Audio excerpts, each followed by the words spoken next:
કચ્છ અને ગુજરાતની રસપ્રદ ઘટનાઓને સમાચાર જાણવા અમારી ચેનલને લાઇક, શેર અને સબસ્ક્રાઇબ કરો. ભાગવત કથાના પ્રારંભે અમારે એ જ કહેવાનું છે કે ઘણા વર્ષોથી સંકલ્પ હતો કે પરમાત્મા કાંઈક આદેશ આપ અમને તો અમે આ કાર્ય કરીએ.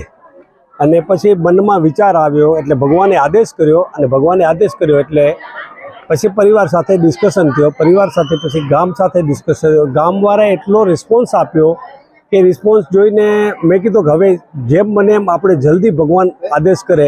એટલે મહારાજ સાથે ગયા. મહારાજ સાથે મારો આત્મીય શ્રી કશ્યપ જોશી છે, મારા ઘણા વર્ષોના સંબંધ છે. અને એણે કીધું કે ભાઈ મહારાજ આ રીતે કરવું છે. તો એણે કીધું કે ઠાકોરજીને અરજી કરો. એટલે પછી અમારે ઠાકોરજી પાસે દ્વારકા ગયા. ત્યાંથી ભગવાન પરમાત્માનું શ્રીફળ લઈ આવ્યા.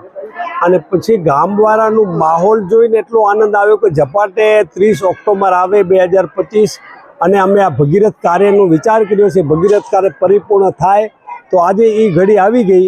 અને એ ઘડી આવી અને ભાઈઓ માતાઓ બહેનોનો એટલો બધો રિસ્પોન્સ મળેલો કે અતિ આનંદ આવ્યો કે પરમાત્મા આવા જ કાર્યો અમને કરવાની પ્રેરણા આપો, શક્તિ અને ભક્તિ બે સાથે સાથે આપો. અને અમે પરમાત્માને એ જ પ્રાર્થના કરીએ કે બધાનું કલ્યાણ કરે, સૌનું કલ્યાણ કરે. અને આવા વિચારો આવે એ પરમાત્માની પ્રેરણાથી આવતા હોય છે. કોઈ અમીરીથી નથી આવતા, કોઈ પૈસાથી નથી આવતા. અને આવો માહોલ, આવો ગામ, આવા ગુણીજનો અને આ મારી સાથે જે બેઠી છે, ઊભી છે ટીમ, એ ટીમોનું અથાગ મહેનત પછીનું આ પરિણામ છે. બધાએ સહિયારો પ્રયાસ કર્યો છે. જેટલો જેનો આભાર માનીએ એટલો ઓછો છે. અને પરમાત્માને કહે કે પરમાત્મા તું અમને હંમેશા આવા દિવસો આપજે, એવો પરમાત્માના સાનિધ્યમાં ચરણોમાં વંદન કરી અને હું મારી વાણીને વિરામ આપું છું.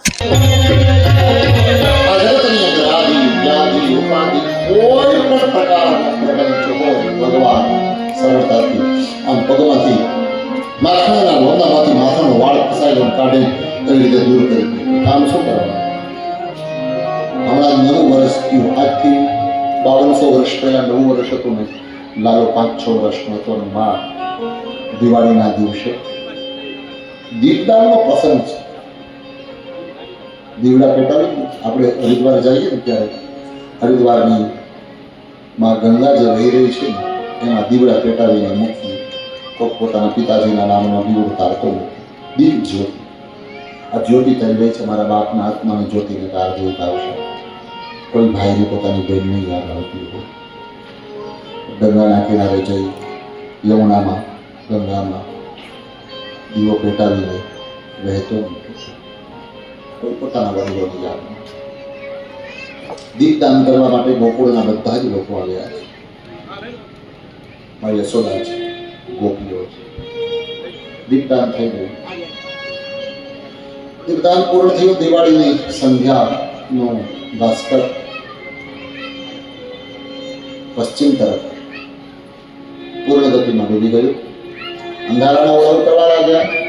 બધા પોતાના ઘર તરફ જાય છે, પણ યશોદા જુએ લાલો નથી દેખાતો.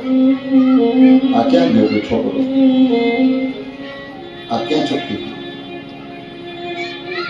યશોદાજી રાડા કરે, કનૈયા કનૈયા ક્યાં છો?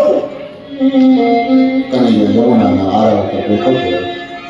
માતાજી ક્યાં જવું? બધા શું કરે છે? માં जो दीप बहकर जो मेरे पास आए उनको किनारे लगा.